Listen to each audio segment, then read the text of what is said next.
Hello, you are listening to So What, a podcast from Canadian Mennonite University.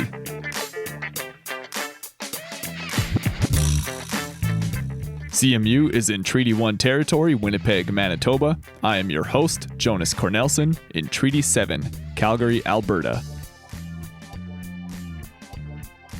I think I continue to ask what good change is and what my role is in bringing it about. That is the voice of Chris Klassen, who joined me this month to wrap up our graduation series, catching up with people who spoke at CMU grad events and seeing if what they said then still applies to life now. Chris graduated from CMU in 2015 and was a founding host of that other CMU podcast, Wittenberg Radio, produced by Student Council. Chris is also a new parent, a practicing lawyer, and so much more. When he graduated, Chris had a lot more questions than answers. So, catching up with him 7 years later, I was curious to see what he would say when some of those questions were offered back to him. You'll hear these questions, and a few other words, in Chris's voice first, and then I'll be back to cue up our conversation. Here is Chris at graduation 2015. As has been said, my name is Chris Klassen, and I'm graduating with a 4-year Bachelor of Arts, having majored in International Development Studies and minored in Communications and Media. The real value in my education here at CMU, that for which I'm most grateful, has come from somewhat of an unexpected place.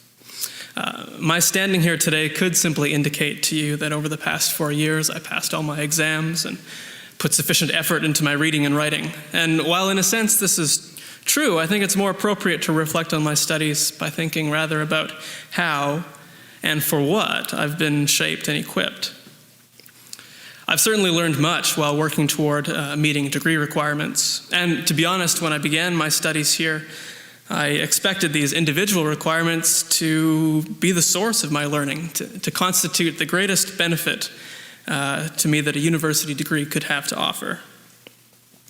Over time, though, I began to see that the way in which my education would most significantly change me would not be credited to the specific assignments in my syllabi. Instead, and particularly for me as a student of development, I came to see the collective whole of my education as the source of its value.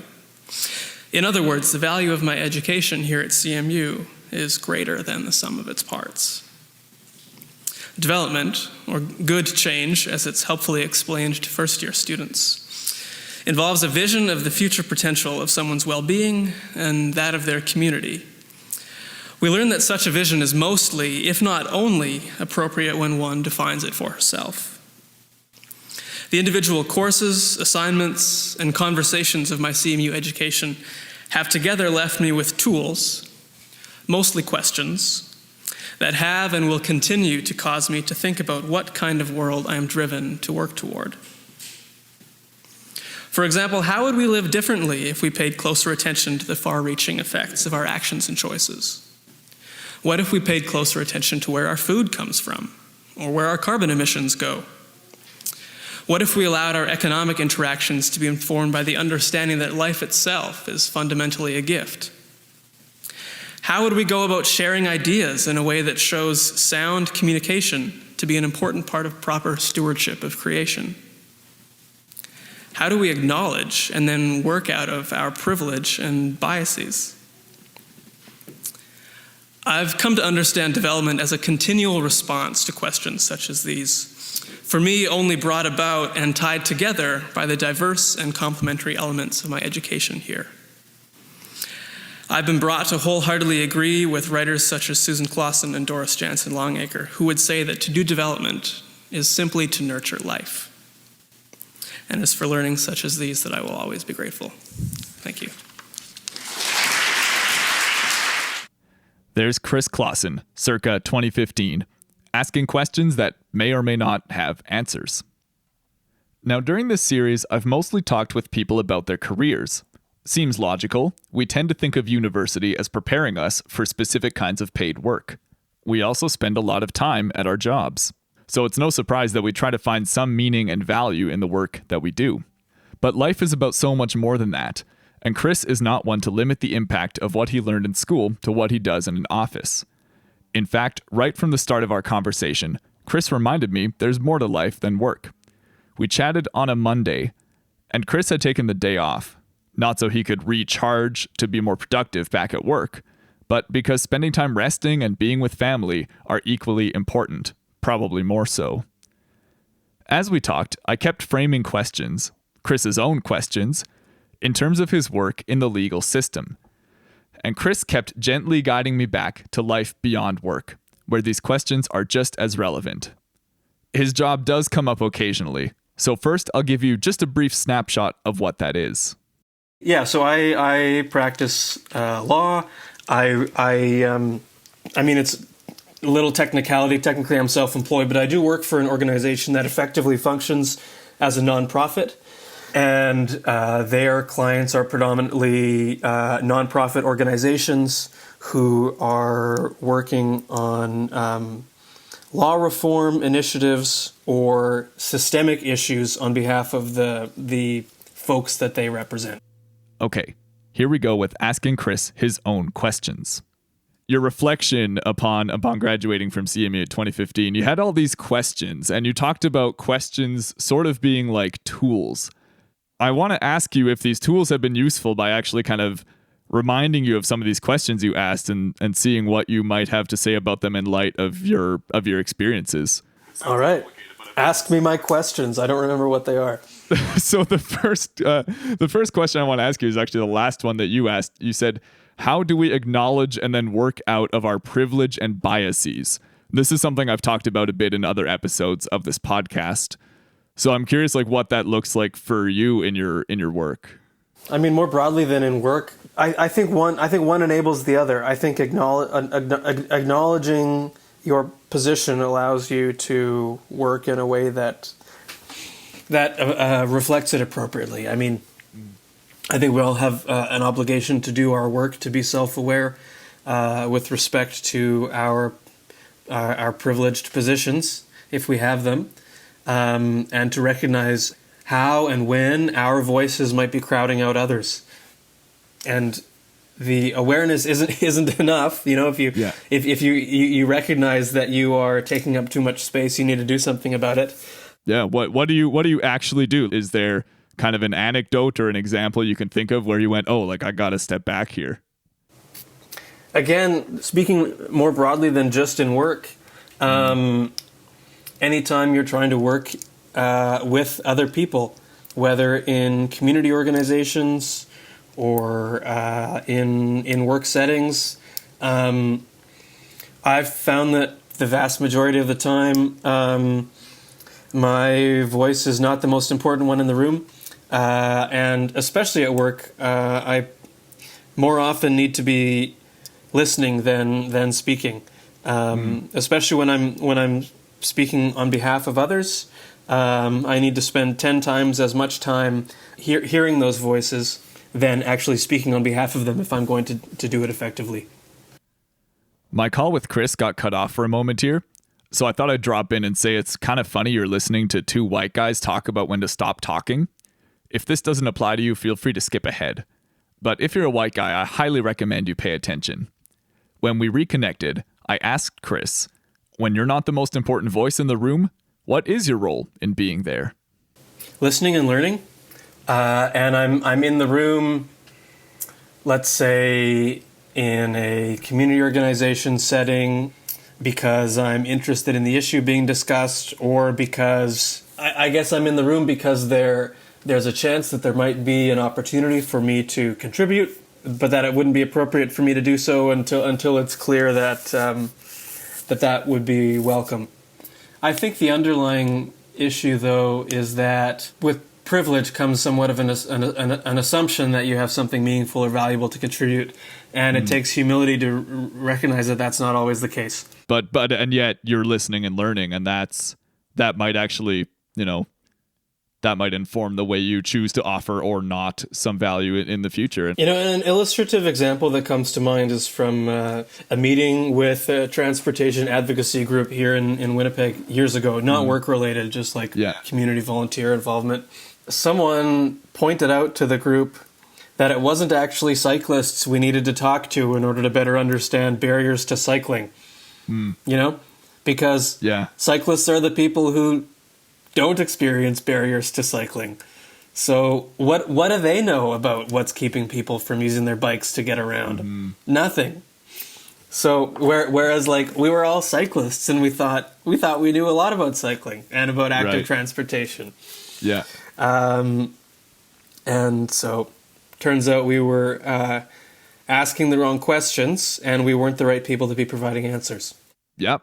You nailed it. That hits right home for me. Chris got me there. I bike quite a bit and I realized I may have a lot of shutting up to do.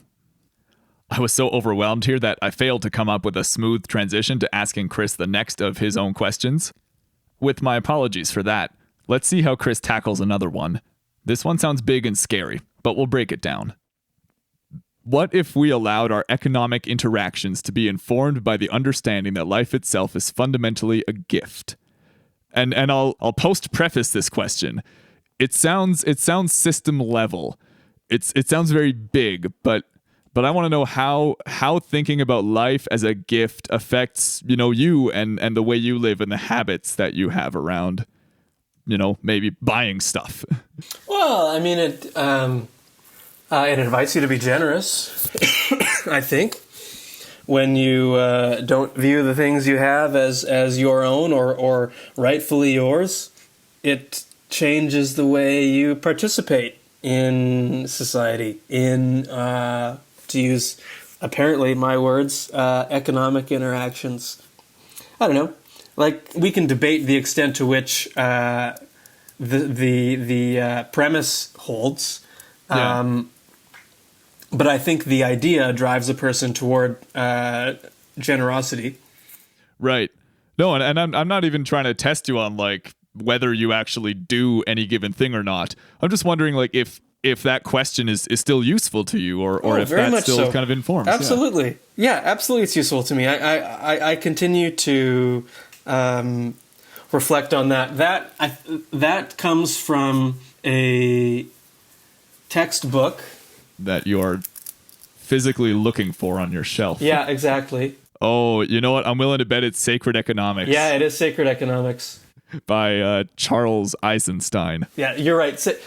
Sacred Economics. And I think generally the idea is to consider how our relationships and interactions might change if we recognized that life is a gift, that the things that we have are not things that we've earned or are entitled to, and what we might then share instead of keeping for ourselves. I'm curious. I want to drill down into just like a bit of the nitty-gritty of daily life. Like, you're a busy guy, you're a new dad, you got a full-time job. I'm willing to bet you're not thinking about this stuff every single time you walk out the door to like go buy groceries or whatever. But can you think of a habit, a certain practice that you have adopted that you might not otherwise have, if not for this question? Well, I mean, I think it certainly informs our financial decision-making as a household, and it also certainly informs how we choose to spend our time. A fun evening for us looks more like making a meal and spending time with other people than watching a movie or whatever. What else? Yeah, I think the way we treat our home is informed by that. We've tried to set it up in a way that makes it comfortable for other people to come and spend time and whatever. I guess those are probably the things that come to mind first. It strikes me as a less consumptive view of life and a more kind of relational orientation. Sure. As you may have guessed from my knowledge of the books on Chris's shelf, we took several courses together at CMU. So having swam in a few of the same intellectual waters, many of the questions I had for Chris are also ones I've asked myself. The end of our conversation took us to the value of the questions themselves, and then toward good change, a phrase Chris used in 2015, and one that he continues to ponder. You left CMU with nothing but questions. Are you looking for answers, or is that the point? Well, that's not very generous towards CMU. I left CMU with a university degree, which I paid for, but I still had it. No, I think it invited, well, based on my comments at the end, I don't think they were designed as questions intended to be answered.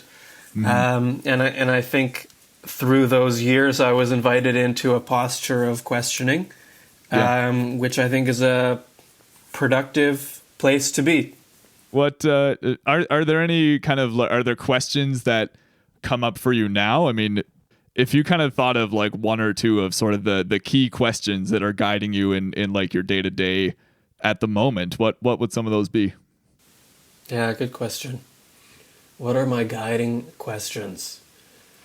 I think I continue to ask what good change is and what my role is in bringing it about. So, like, I've got a 9-month-old. Yeah. You know, what does it look like to nurture a 9-month-old? Well, it's food and love and affection. Someday it will also be coaching him through complex social situations, but for now it's more straightforward than that, and doesn't do much good, I've found, to worry about the more complex challenges that are to come, because for now good change means making sure that he's fed and warm and feels safe. Yeah. Or what is it? Yeah. So that's maybe an illustrative example from home. You've continued to ask the same questions in different circumstances, and, Sure. and they resonate. I don't know if you want to end this on a question, but maybe it's appropriate given how we started. Sure. But I would say that it's a question I keep asking, and I think that's okay. Well, I went into this conversation wondering if I'd find answers, but I mainly found out that the questions Chris asked 7 years ago when graduating from CMU are still useful tools for figuring out how to live in the workplace, but also well beyond it.